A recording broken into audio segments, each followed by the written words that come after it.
Hey there film fans, let's talk about Fast and the Furious 8, or Fate of the Furious. Fate 8, pretty clever, right? You can probably tell that I'm obviously the target demographic for this movie. That said, I am actually quite a big fan of the franchise. I've seen all of them, I've got quite a few of them on DVD.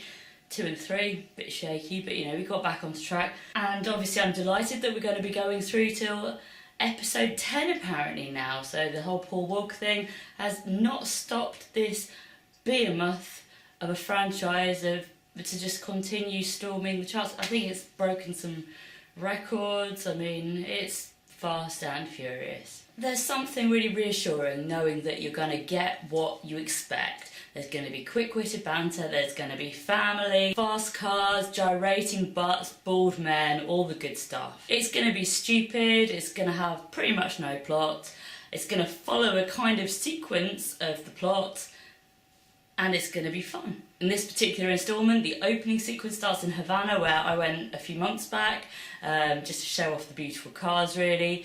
It didn't remind me too much of my time there, because there were a lot more gyrating butts than I remember. But it is a pretty fun opening sequence, which results in a hot rod driving backwards around Havana while bursting into flames, and all. It's pretty predictable, but it's pleasing. My favourite quote about this was from Wendy Ide, who is a critic for The Observer, who said, "Fast and Furious 8 effectively uses one of the most photogenic cities on Earth as a display cabinet for vintage hot rods and buttocks," which I think is spot on. The characters are likeable. I'm a massive fan of Dwayne Johnson. It seems like he got to write his own dialogue for some of this. Felt very much like a wrestling promo, but he's just got such a natural charm. I always enjoy watching him. At this point in the franchise, I've also got a pretty big soft spot for Dom Toretto, played by Vin Diesel, even though he's just really a character that I wouldn't have thought would appeal to me in the slightest. This all said, Jason Statham kind of does almost steal the show. He's very funny.